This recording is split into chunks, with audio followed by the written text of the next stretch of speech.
أعوذ بالله من الشيطان الرجيم. بسم الله الرحمن الرحيم.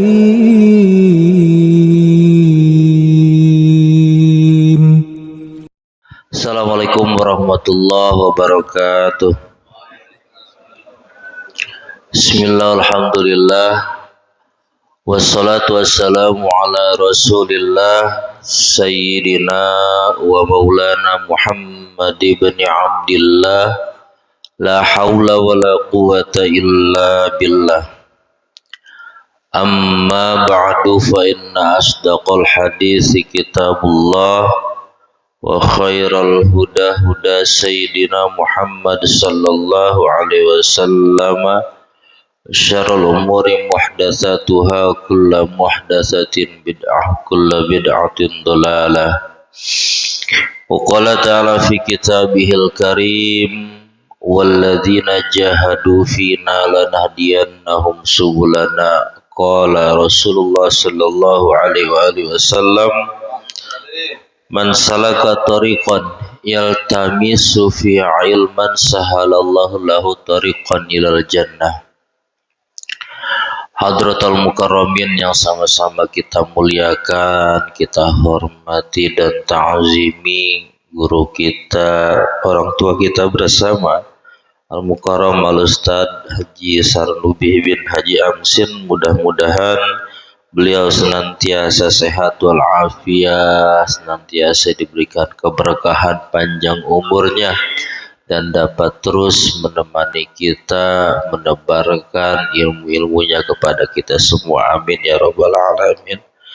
Juga kepada Ketua DKM Masjid Al-Mubarakah, Ketua RW Bapak Haji Karmawan, juga kepada guru kita Al-Ustaz Subhanul Al-Fajri. Mudah-mudahan beliau senantiasa dalam keberkahan, sehat walafiat, atalallahu baqa'ahum wa nafa'ana bi'ulumihim. Amin ya rabbal alamin. Juga kepada akhina Al-Ustaz Hasan Sazali, semoga Allah senantiasa memberikan pertolongan-pertolongannya kepada beliau dan memberikan berbagai macam anugerah di dalam hidupnya. Amin ya rabbal alamin. Hadirin rahimakumullah yang tidak saya sebutkan satu persatunya, namun tidak mengurangi rasa ta'zim hormat saya kepada hadirin rahimakumullah. Baiklah hadirin rahimakumullah, puji syukur kita kehadirat Allah Subhanahu wa taala yang di bulan Maulid ini kita masih terus diberikan oleh Allah berbagai macam bentuk anugerah. Berbagai macam anugerah itu tidak diberikan oleh Allah kepada asal sembarang orang. Allah memberikannya kepada orang-orang pilihan, sama seperti Allah memberikan wahyu, memberikan kalam kepada para anbiya, kepada para rasul.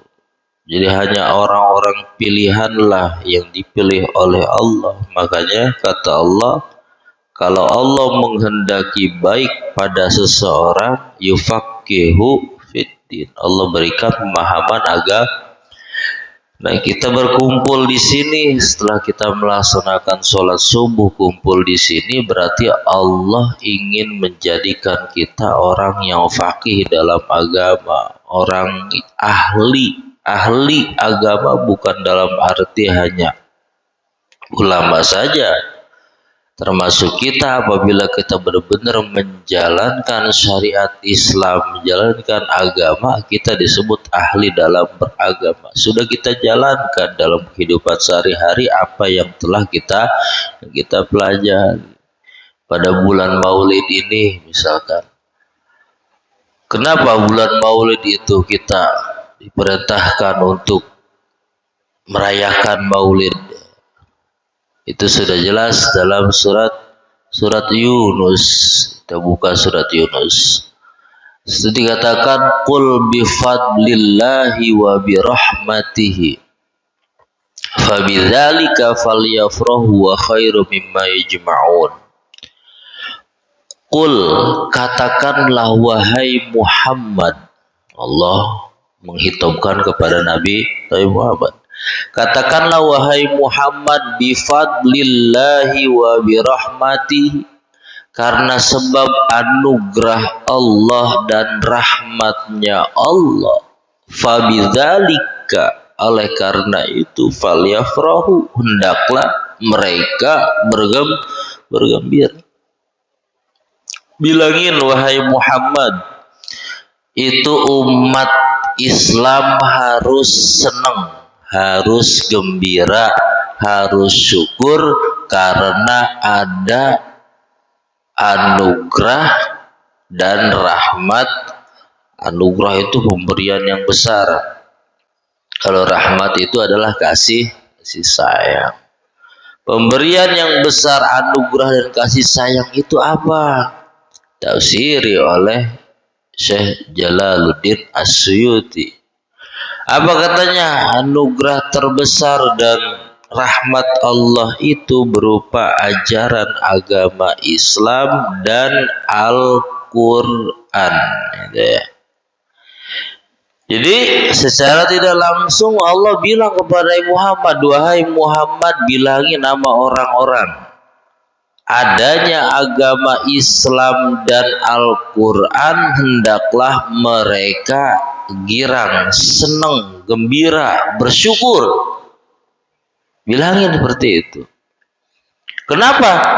Kalau nggak ada agama Islam dan Al-Quran, lakanan nasu kal bahaim, manusia bagaikan binatang. Ada Islam dan Al-Quran aja banyak manusia yang seperti bukan manusia, itu ya. Apalagi nggak ada agama ini, nggak ada aturan. Kalau nggak ada agama kan nggak ada aturan. Kalau nggak ada Al-Quran, nggak ada pedoman dalam menjalani aturan. Sekarang saya tanya Pak, Indonesia ini 1 jam aja nggak ada presiden, nggak ada polisi, nggak ada TNI, nggak ada RT, nggak ada RW, nggak ada hansip, nggak ada satpam. Indonesia 1 jam aja, hancur nggak? Hancur nggak Pak? 1 jam aja, jangan setahun 2 tahun, atau setengah jam lah, setengah jam. 30 menit di Indonesia ini nggak ada presiden, nggak ada RT, nggak ada RW, nggak ada menteri, nggak ada lurah, pokoknya nggak ada pejabat. Tanpa ada kepemimpinan setengah jam di Indonesia ini, hancur nggak? Saya yakin hancur. Kenapa? Pasti orang pada nyolong, pasti orang pada rampok, pasti orang pada jambret, pasti orang kerusuhan, bakarin macam orang kagak ada yang mimpin, nggak ada pemerintah, nggak ada yang ngamanin, ya kan? Pasti hancur negara ini. Sama kalau kita nggak ada aturan kita itu apa? Al-Quran yang kita pedomani. Nggak ada agama yang mengatur kita, ya hancur, nggak bakal bisa manusia ini. Nah, karena sebab ada Islam dan Al-Quran, kita harus gembira. Nah, sekarang saya tanya Pak, apa langsung datang Islam dan Al-Quran itu kepada kita? Enggak. Siapa yang menyampaikan? Nabi Muhammad kan? Nabi Muhammad diberikan wahyu oleh Allah melalui Jibril, terus sampai kepada terus sampai kepada guru kita, sampai kepada orang tua kita. Diajarinlah kita oleh orang tua kita sholat, diajarin oleh orang tua kita atau guru kita siapa Tuhan kita. Dari siapa? Nabi Muhammad. Berarti apa? Berarti ketika kita gembira, senang adanya Islam dan Al-Quran, kita harus juga gembira dan senang lahirnya orang yang membawa itu. Siapa? Nabi Muhammad. Udah gampang gitu aja, ya. Terus senang. Senangnya dengan apa? Senangnya dengan kita kumpul silaturahmi, ya kan? Kita bersodakoh, apalagi nasihat menasehati, ya kan? Apalagi baca Al-Quran, apalagi baca sholawat. Terkumpul tadi perkara-perkara itu dalam satu acara namanya Maulidun Nabi, Maulid Nabi Muhammad Sallallahu Alaihi Wasallam. Makanya di bulan Maulid ini kalau kita kumpul melakukan kebaikan, udah saya niatkan kumpulan saya niatkan kebaikan saya untuk menyambut kelahiran Nabi Muhammad, untuk merayakan Maulid Nabi Muhammad Sallallahu Alaihi Wasallam itu, Pak. Jadi ada dalilnya ada itu. Dalil hadisnya, dalil hadis mah apalagi banyak. Man ahabbani kana ma'i fil jannah. Orang yang mencintaiku maka akan bersamaku nanti di surga. Ya? Kita merayakan Nabi Maulid Nabi itu bentuk rasa cinta. Kalau kita pengen bersama Nabi, kita harus cinta kepada Nabi. Dalam bentuk apa? Dalam bentuk kita merayakan Maulid Nabi Muhammad Rasulullah. Banyaklah pokoknya. Jadi intinya perkumpulan kita di bulan Maulid, hari kita sama-sama kita niatkan itu sebagai mengagungkan bulan Maulid. Mudah-mudahan kelak nanti kita mendapatkan madad dari Rasulullah Sallallahu Alaihi Wasallam, mendapatkan pertolongan, gitu ya. Madad itu pertolongan dari Rasulullah Sallallahu Alaihi Wasallam berupa syafaat khusus, ya. Bukan lagi syafaatul uzma, tapi syafaat yang khusus yang diberikan oleh Rasul kepada kita. Amin ya rabbal alamin. Baiklah hadirin rahimakumullah, kita lanjutkan pembahasan kita. Bismillahirrahmanirrahim. Liyunfiq dzu sa'atin min sa'atihi alwasiluna ilaih. Liyunfiq, ini ayat Al-Quran nih. Liyunfiq dzu sa'atin min sa'atihi. Liyunfiq, hendaklah memberikan nafkah, hendaklah memberikan infak. Dzu sa'atin, orang yang mempunyai kelebihan, min sa'atihi, daripada kelebihannya, daripada kenikmatannya, apa yang dia peroleh. Al-wasiluna ilaihi, yaitu isyarat yang diusulkan mereka ilaihi kepada Allah, yaitu isyarat yang usul mereka ilaihi kepada Allah, sampai mereka kepada Allah. Wa man qaddara alaihi rizquhu as-sairuna ilaihi. Wa man qaddara, dan orang yang dipatok, itu ya, yang dikira-kirakan alaihi, atasnya, rizquhu, oleh rizkinya, as-sairuna ilaihi, yaitu orang yang berjalan menuju Allah. Nah ini hikmah selanjutnya adalah mengenai orang yang menjadi guru daripada para murid, yang memberikan petunjuk kepada orang yang pengen menuju kepada Allah. Ya gampangnya guru sama murid aja lah, ya. Liyunfiq dzu sa'ati min sa'atihi, ini kalau arti sebenarnya adalah hendaklah seseorang memberikan nafkah daripada apa yang dia punya, yang lebihnya. Jadi kita punya harta berlebih, maka kelebihannya itu kita nafkahkan, kita infakkan, kita sodakohkan kepada orang lain yang membutuhkan daripada harta kita itu. Karena sebagian harta kita itu ada jatah punya orang lain. Liyunfiq dzu sa'atin min sa'atihi. Nah ini Ayat liyunfik dzu sa'atin min sa'atihi, firman Allah ini adalah al-wasiluna ilaihi, yaitu isyarat bagi orang-orang yang sampai kepada Allah. Dalam artian apa? Ketika orang sudah sampai kepada Allah atau dia sudah paham, udah deket sama Allah, maka hendaklah bisa mengajak yang lain. Yang lain diajak. Bagaimana caranya yang lain juga supaya dekat sama Allah? Gampangnya begini, ketika orang itu sudah mempunyai ilmu yang banyak, ketika orang itu sudah beramal dengan benar-benar pakai ilmunya, maka yang lain juga diajak. Jangan buat dia doang gitu.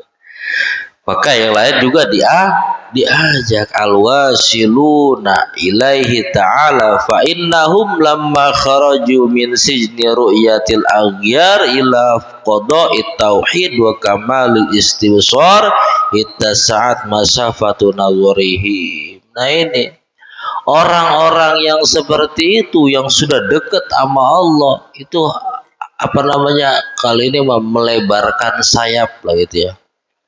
Jadi jangan hanya dia aja, jadi ajak yang lainnya. Berikan yang lain juga pemahaman agama. Nih kalau pengen dekat sama Allah begini. Saya merasakannya seperti ini. Jadi ajarin orang, ajak orang supaya dekat sama. Jangan orang yang jauh sama Allah malah dijauhin lagi. Dalam arti apa? Kagak dieruin. Ada orang jauh sama Allah, malah langsung kita vonis, wah ini mah nggak bakal masuk surga, gitu Pak ya. Udah ente mah nggak bakal masuk surga, neraka. Sekarang yang suka ngajak ke neraka siapa Pak? Yang suka ngajak ke neraka siapa? Setan dekat ya. Berarti orang yang suka ngecap, wah neraka, ya nggak jauh beda dengan itu.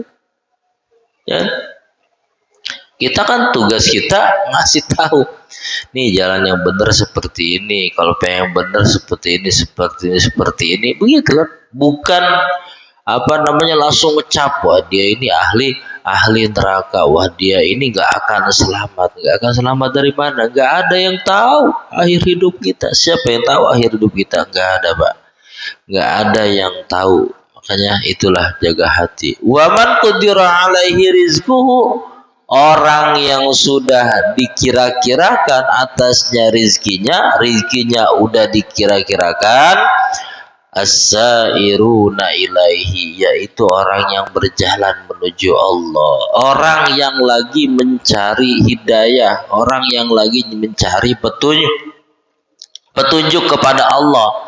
Jadi itu sama seperti orang yang lagi dipatok rizkinya. Dipatok itu dikira-kirakan, diukur, ditakar, oh rizkinya sekian.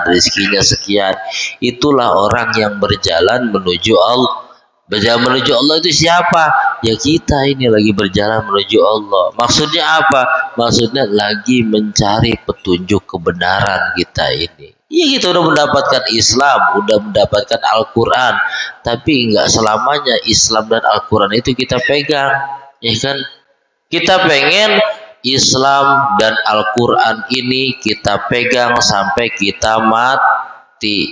Ini kita terus menelusuri jalan itu agar senantiasa berada dalam hidayah petunjuk dari Allah. As-sairuna ilaihi ihtadar rahiluna ilaihi bi anwarit tawajjuhi. Ihtada mendapatkan petunjuk, ar-rahiluna orang-orang yang berjalan menuju kepada Allah. Ar-rahiluna ilaihi, orang-orang yang berjalan menuju kepada Allah, bi anwari tawajjuhi, dengan berbagai macam cahaya tawajjuh, cahaya yang menghadap kepada Allah.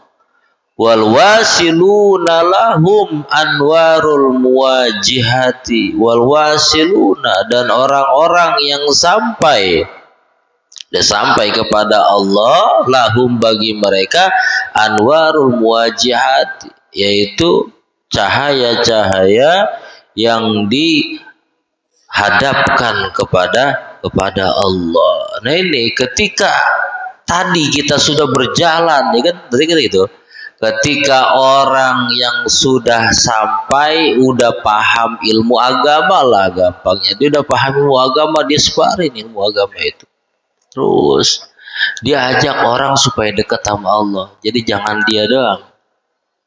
Misalkan dia udah mendapatkan kenikmatan sholat tahajud contohnya, mendapatkan kenikmatan sholat duha, dia bilangin sama orang, sholat tahajud enak banget tahu. Saya kemarin rematik habis sholat tahajud, mas sekarang sehat. Gitu. Kemarin saya encok harus pakai sholat tahajud, enakan ini. Ternyata sholat tahajud juga bisa menjadi penyembuh. Tulang sendi saya jadi sehat segala macam. Ya kan? Diceritain sama orang kebaikan itu supaya apa? Orang mau mengikuti dia dekat kepada Allah. Enggak apa-apa, enggak jadi masalah. Di sini bukannya sombong. Kalau orang yang sombong itu udah berasa Kalau orang yang sombong itu orang yang jauh sama Allah, udah neraka, udah enggak usah ini. Itu sombong tuh. Saya doang ini yang bisa masuk surga, dia enggak bisa masuk surga. Itu sombong tuh. Tapi kalau itu enggak, kita mengajak mereka tadi liunfik sa'ati min sa'atihi. Dan ihtadar rahiluna, orang-orang yang berjalan menuju kepada Allah, as-sairuna menuju kepada Allah, ihtada mendapatkan petunjuk dari Allah bi anwari tawajjuhi, dengan cahaya-cahaya tawajjuh. Cahaya tawajjuh itu apa? Al anwarul hasilatu minal ibadati wariyadati, adalah cahaya yang dihasilkan daripada ibadah dan riyadhah. Cahayanya itu berupa apa sih? Seperti apa bentuknya? Gampang Pak bentuk cahayanya. Mana diantaranya? Hidup jadi tenang. Hidup tidak kerasa gerusu. Enggak merasa, wah, besok makan enggak ya? Besok ini. Masa begitu? Ya kan? Rata-rata kan begitu. Rata-rata orang yang suka ibadah seperti itu Pak. Rata-rata. Jadi anwaru tawajjuh itu adalah al-anwarul hasilatu minal ibadati wariyadati allati tawajjahu biha ila hadratir rabbi, yang menghadap ke hadirat Allah. Itu ya, tawajjuh, cahaya tawajjuh itu nanti akan menghadap kepada Allah, di hadapan Allah. Jadi hati menjadi tenang. Ya kan, nggak pernah mengeluh, nggak pernah, ya pokoknya setelah dia beribadah, maka yang dihasilkan dari dia adalah ketenangan batin, ketenangan hati. Fa innal mujahadata bihasabil ibadati yasulu minha anwarun lil qulubi yahtaduna biha ilallahi ta'ala hatta yasiluna ilaihi. Karena yang namanya mujahadah, kita sungguh-sungguh dalam sholat tahajud misalkan, atau dalam sholat duha, itu bihasabil adati. Mujahadah itu tergantung dengan kebiasaannya. Yasulu minha anwarun fil qulubi, yang hasil darinya cahaya di dalam hati. Yahtaduna biha ila ta'ala, yang mendapatkan dengannya petunjuk Allah. Tergantung kebiasaannya. Kalau kita pengen, istilah kata, pengen rizki yang berlimpah ruah, ya sholat duhanya jangan 2 rakaat. Ini sholat duha baru 2 rakaat udah pengen itu ya kan. Sodakohnya jangan cuma hari Jumat kalau pengen rezeki yang berlimpah ruah. Mujahadah itu gimana ada mujahadah, kesungguhan kita pengen mencapai hasil itu tergantung apa yang udah kita kerjakan. Kalau kita ngerjainnya cuma segitu, ya dapatnya pun segitu. Jangan berharap dapat banyak. Jangan berharap dapat banyak. Kalau kita cuma puasanya juga cuma puasa Ramadan, ya kan? Sholat sunnahnya juga cuma sholat sunnah duha, itu pun 2 rakaat, ya kan?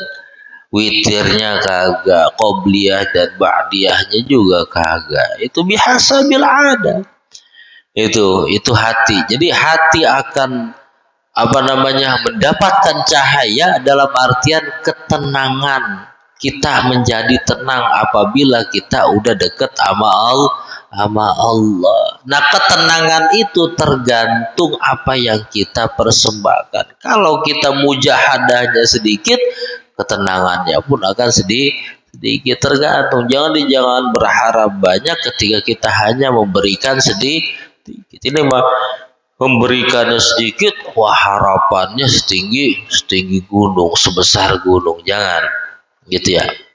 Jadi enggak ada rumusnya seperti itu, apa ya? Rumusnya enggak ada itu. Kemudian wal wasiluna lahum anwarul muwajahati. Wal wasiluna, orang-orang yang udah deket sama Allah. Kalau tadi kan orang yang berjalan menuju Allah, ini kita. Kalau orang-orang yang udah sampai kepada Allah, wasiluna lahum, mereka itu mempunyai anwarul muwajahati, cahaya-cahaya yang dihadapkan kepada Allah. Apa cahaya yang dihadapkan kepada Allah? Al-anwarul lati wajahathum min hadratir rabbi, cahaya-cahaya yang menghadap kepada mereka min hadratir rabbi, dari hadapan Allah, di hadrah Allah. Maksudnya apa? Ufidat alaihim hatta arafuhu subhanahu wa ta'ala. Mereka tenggelam sehingga mereka benar-benar kenal Allah. Ufidat, mereka benar-benar tenggelam, benar-benar udah menyeluruh dalam tubuhnya sehingga dia kenal Allah. Nah, kalau udah seperti ini, nggak peduli dah tuh, nggak peduli saya mau punya duit kek, saya nggak punya duit kek, saya mau miskin kek, saya mau kaya kek, saya udah demen sama sholat duha. Kalaupun saya sakit, saya ninggalin sholat duha, itu kagak enak rasanya. Seperti makan sayur tanpa garam. Kalau yang tadi kan, yang lagi sedang berjalan tadi, yang pertama itu, kalau itu mah sesuai dengan kebutuhan. Kalau butuhnya banyak, maka ibadahnya juga harus banyak. Tapi orang yang kedua ini, ya biarinlah, mau gimana kek. Saya mah sholat duha ini karena saya udah bener-bener kenal Allah. Dalam artian kenal, bukan yang tadi gak kenal Allah, bukan. Yang tadi juga kenal Allah. Tapi yang ini udah sampai kepada Allah dalam artian apa? Dalam artian dalam kondisi apapun, mau gimana pun, saya mah hobi lah gitu. Model lagi hobi Pak ya. Hobi. Beda.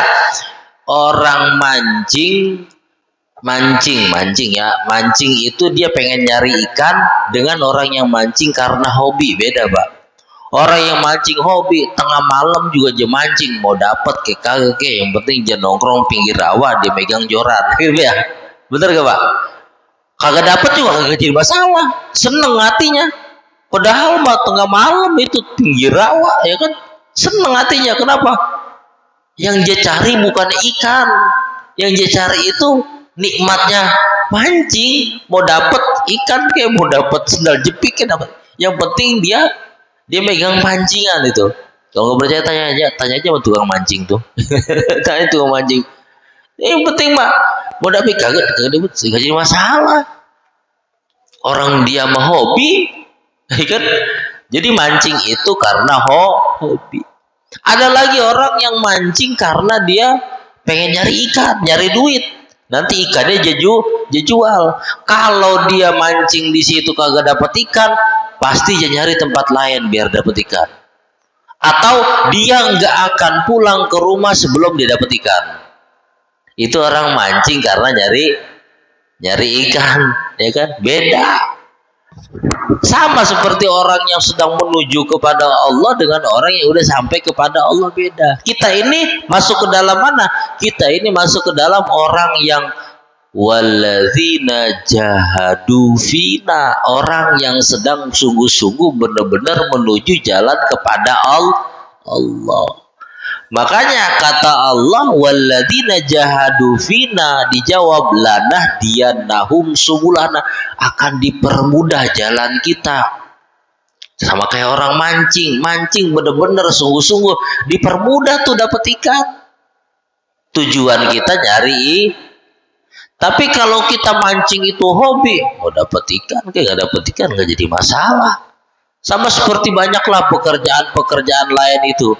Kalau kita intinya udah hobi, mau dapat kek, nggak masalah. Karena tujuan kita bukan itu. Tujuan kita itu adalah apa? Mencari kesenangan melalui pekerjaan itu. Pekerjaannya yang kita senengin, bukan hasilnya.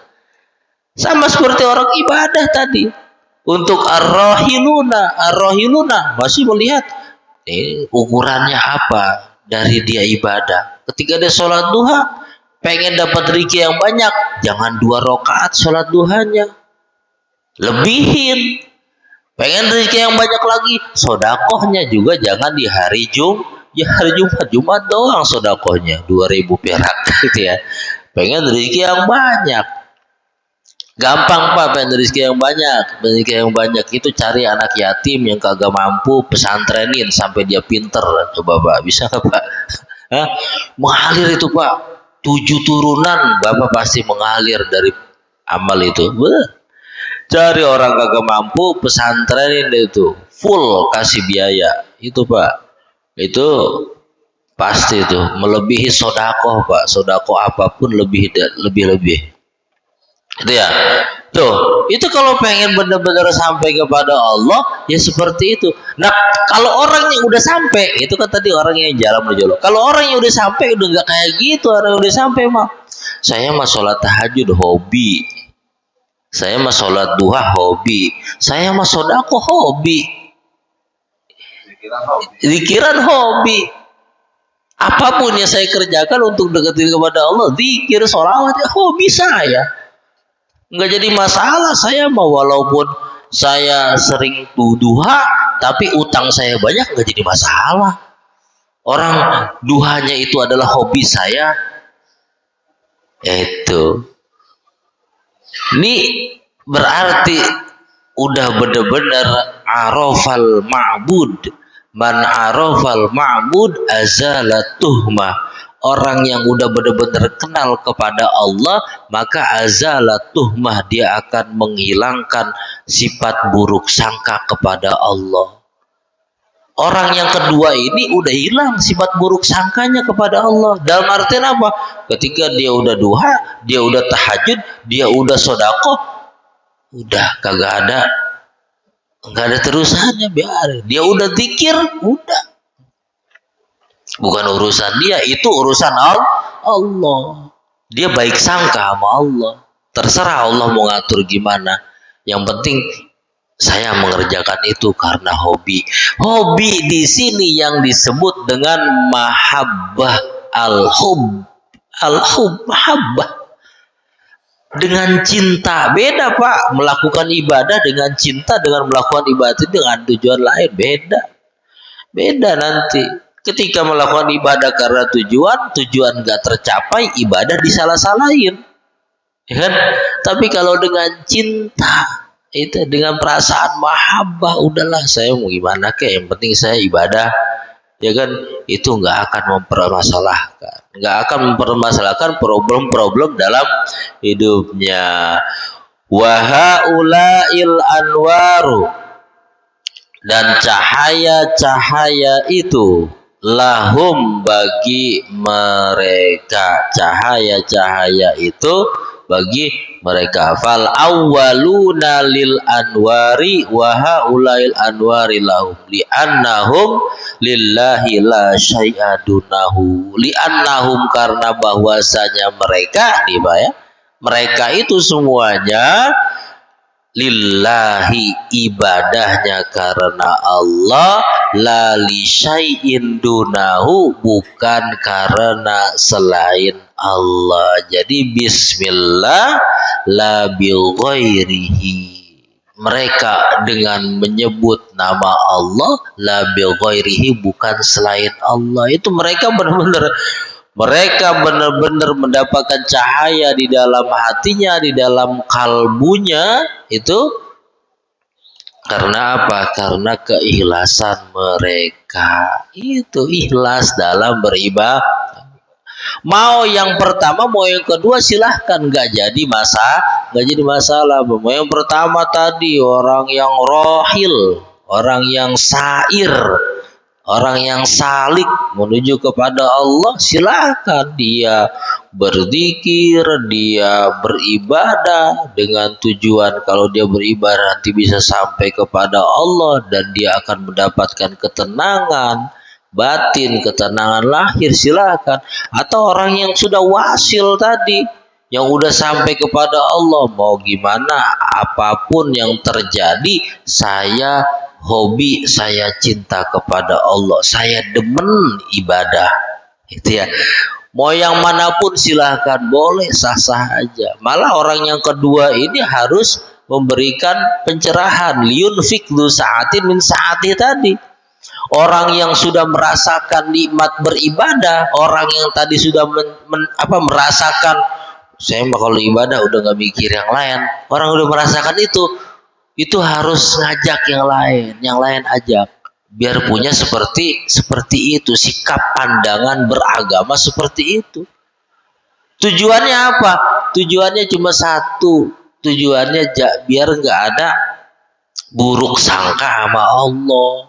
Jadi memperkuat ketauhidan kita. Jika ada buruk sangka, haulail anwaru lahum sabitatun lahum min ghairi mu'anatin wa masyaqqatun ma'a fanaihim anha bi rabbihim. Nah, enggak ada perasaan masyaqqah, perasaan capek dalam dirinya, itu enggak ada. Perasaan lelah, letih gitu, dia melakukan sholat ratusan rakaat misalkan, dia berzikir ribuan, dia membacakan sholawat ribuan, itu nggak ada perasaan capek. Kenapa? Kan didasari dengan cinta, didasari dengan demen, didasari dengan hobi. Ya kalau udah hobi, pokoknya orang kalau udah hobi mah udah kalah dah apa juga. Itu kagak ada, nggak bisa aja kalau hobi itu ya. Itu ya Pak ya. Mudah-mudahan Allah dan biasa menjaga kita Pak ya. Kita mudah-mudahan kita dijadikan orang yang hobi ibadah, jangan hobi mancing doang. Amin ya robbal alamin. Itu aja Pak intinya pertemuan kita hari ini adalah semoga kita dijadikan orang yang hobi beribadah. Amin ya robbal alamin. Silakan. Alhamdulillah, cukup menarik kajian kita pada pagi hari ini, dan masuk kita pada sesi tanya jawab. Selanjutnya silakan apabila ada yang ingin ditanyakan. Baik Kiai, mengawali Kiai. Ada satu keterangan ahlakutan nas, iblis berkata, iblis menghancurkan anak Adam dengan maksiat dan dosa. Iblis menghancurkan anak Adam dengan maksiat dan dosa. Lalu anak Adam manusia menghancurkan iblis dengan istighfar dan zikir la ilaha illallah. Tatkala iblis melihat semakin gemar manusia itu berzikir dan beristighfar, maka iblis itu masuk kepada hawa nafsunya. Cenderung orang yang beristighfar dan berzikir itu merasa lebih tinggi, merasa lebih hebat, merasa lebih wah, dan lain sebagainya. Bagaimana cara kita untuk menangkal ini, gitu, menangkal persoalan orang yang udah lazim istighfar, lazim berzikir, lazim baca Al-Quran, lazim beribadah, singkatnya, cenderung dimasuki oleh iblis melalui keterangan tersebut, melalui hawa nafsunya. seolah-olah paling ini dan lain sebagainya. Nah, untuk menghalau itu bagaimana caranya? Yang pertama. Yang kedua, apakah masuk pada golongan maksiat hati? Apakah termasuk golongan maksiat hati orang-orang yang gemar beribadah tapi ada keluh kesah di dalam hatinya? Mohon penjelasan Kiai. Terima kasih. Kalau nggak ada iblis, maka kita nggak nikmat dalam beribadah. Betul nggak, Pak? Iya, nggak ada tantangan. Sekarang Pak nih, kalau orang sekolah ranking 1 doang adanya, kagak bisa. Harus ada ranking 2, 3 dan seterusnya. Harus ada yang kagak naik. Harus ada yang ranking 10. Kalau cuma ada ranking 1 doang, nggak mungkin. Nggak mungkin ada ranking 1 doang. Itu ya. Sama seperti manusia. Kalau nggak ada iblis dan nggak ada setan itu, ya nggak bisa. Ya, kita mau beribadah mau gimana? Kita beribadah itu kan karena kita menghalau bujuk rayu daripada setan dan iblis. Yang terus menerus dalam keadaan apapun kita, mereka itu iblis dan setan itu mencari celah sekecil lubang jarum pun masuk ke dalam celah itu untuk menggoda kita, membujuk rayu kita, membisiki kita agar berlaku yang tidak sesuai dengan perintah Allah, mukhalifun lillah, yang berbeda dengan ketentuan syariat Allah. Terus menerus nih. Pas banget ini ada pertemuan kita minggu depan ya bulan depan ini itu. Di sini ada hikmahnya tuh. Aslu kulli ma'siyatin wa ghaflatin wa syahwatin ar-ridha 'anil nafsi itu. Ini sesuai dengan ini tadi pertanyaan Kiai Subhan tadi. Aslu kulli ma'siyatin, ini pas buat bulan depan sebenarnya, tapi nggak apa-apa dikit aja, sepotong aja nih ya, sepotong aja. Asal dari segala maksiat dan lalai dan nafsu, ya kan, bujuk rayu nafsu dari setan apa? Ar-ridho 'anil nafsi, dia membiarkan nafsunya liar. Jadi gimana caranya? Kalau tadi kata Kiai Subhan, gimana caranya? Caranya adalah mengkerangkeng nafsu itu, dikerangkeng, dipenjara. Nggak bisa dibiarkan liar, dipenjara. Penjaranya dengan niat.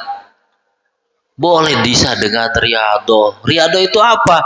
Berzikir, baca la ilaha illallah 1000 kali, 2000 kali, silahkan, nggak apa-apa. Untuk memenjarakan nafsu itu. Kenapa? Karena sejatinya nafsu itu seperti anak bayi. Anak bayi, Pak, kalau terus-terusan dikasih susu, dikasih asi ibunya, itu sampai umur 10 tahun, bahkan sampai umur 50 tahun bisa asi terus. Bisa netek terus sama mamanya. Bener nggak, Pak? Kalau kagak disapi, dulu mah dikasih daun antawali tuh, ya kan? Jadi anak bayi itu daun antawali ke tempat susunya, ya kan, sehingga pahit, nggak mau minum lagi dah tuh. Sama nafsu juga, coba nafsu dikerangkeng, ya kan, dijinakan. Bukan berarti nafsu ditiada. Kalau nafsu nggak ada apa ya nggak bisa, Pak. Kalau kita nggak punya nafsu nggak bisa, ngilangin nafsu nggak bisa, tapi menjinakkan nafsu bisa. Posisikan pada yang benar nafsu itu Pak ya. Itu yang pertama ya itu. Jadi aslu kulli maksiatin ar-ridho 'anil nafsi. Puncak atau inti maksiat itu adalah karena kita ridho, membiarkan nafsu kita liar, berkeliaran kemana-mana. Itu kayak tadi, membiarkan anak bayi nyusu asi dibiarin terus, kagak disapi, ukurannya sampai dia 20 tahun juga masih netek tuh bayi. Masih nyariin aja. Iya. Karena enggak disapi. Nah, kemudian apakah orang yang berkeluh kesah itu termasuk orang yang maksiat hati? Jelas maksiat hati. Tetapi berkeluh kesahnya lagi-lagi ke siapa nih? Kalau kita berkeluh kesahnya bersandarnya kepada Allah, itu disuruh kita minta sama Allah, ngadu sama Allah. Tapi kalau kita berkeluh kesahnya kepada manusia, ya kan, ngeluh, nggak pernah merasa puas, ya kan, kepada manusia. Nah, ini yang disebut dengan maksiat. Berarti apa? Dia nggak menerima ketentuan Allah. Kalau berkeluh kesahnya kepada Allah, kita ngadu, minta sama Allah. Minta itu ya. Dalam artian keluh kesahnya kita minta sama, bukan nyalain Allah, bukan. Kalau nyalain Allah nggak boleh. Nggak boleh nyalain Allah. Bahkan bisa keluar dari agama Islam orang yang nyalain Allah, yang nggak nerimain lah Allah. Man lam yardo biqadai wal yakhruj min tahti ardi wal yatlub robban siwai. Itu man lam yardo biqadai, orang yang tidak menerima ketentuanku, kata Allah dalam hadis qudsi ini. Dan orang yang tidak menerima ketentuanku, takdirku, apa yang telah aku berikan, falyakhruj min tahti ardi, silahkan keluar dari bumi ini, walyatlub robban siwai, silahkan cari Tuhan selainku. Kemana kita akan mencari Tuhan kalau bukan Allah? Di mana tempat kita berpijak kalau bukan di bumi ini? Berarti apa? Udah, kalau misalkan kagak terima ketentuan aku mah, kata Allah, udah silahkan kemana kek. Jangan lagi, udah kagak dieruin. Kalau orang ini mah orang ngontrak bayar, udah 3 bulan kagak bayar, ya kan? Dia masih ini kagak bayar juga. Udah, kalau udah kagak mau bayar mah nggak mau nerimain apa namanya ketentuan peraturan yang ada di sini, udah silakan pergi. Kalau kita kan ngontrak, sama kayak orang ngontrak, kita ngontrak, tapi kita nggak mau menerima ketentuan Allah, ya kan? Kalau orang kontrak itu kan nggak mau menerima ketentuan, dia harus bayar, ya kan? Jadi kalau nggak mau bayar, silahkan pergi. Kita diusir, mau kemana? Kalau diusir dari kontrakan masih bisa kita kontrak lagi. Kalau dari bumi mau pindah kemana, Pak? Pindah ke planet mana itu pindah? Nggak bisa. Planet juga adalah bumi Allah, nggak bisa, gitu ya. Jadi hindari buruk sangka itu. Ada lagi? Cukup? Silakan ditutup doa ke. Astaghfirullahaladzim wa fana karim wa filana ya rahim. Bismillahirrahmanirrahim. Alhamdulillahirabbil alamin. Allahumma anfa'na bima 'allamtana wa 'allimna ma yanfa'una. Allahumma inna nas'aluka husnal khatimah wa na'udzubika min syarril 'aqibati wa su'il khatimah. Allahumma ighfir lana dhunubana ma azharna wa ma asrarna wa ma akhfayna wa ma a'lana wa ma anta a'lamu bihi minna. Allahumma inna nas'aluka ridhaka wal jannata wa na'udzubika min sakhatika wan nar. Rabbana atmim lana nurana waghfir lana innaka ala kulli syai'in qadir. Rabbana atina min ladunka rahmatan wa hayyi lana min amrina rasyada. Rabbana atina fid dunya hasanah wa fil akhirati hasanatan wa qina adzabannar. Wa sallallahu ala sayyidina Muhammadin wa ala alihi wa sahbihi wa baraka wa sallam. Walhamdulillahirabbil alamin. Kurang lebihnya mohon maaf. Mudah-mudahan niat kita di sini kumpul, kita rayain Maulid juga di sini, nggak apa-apa. Kumpul niat Maulid diterima oleh Allah. Amin ya rabbal alamin. Assalamualaikum warahmatullahi wabarakatuh.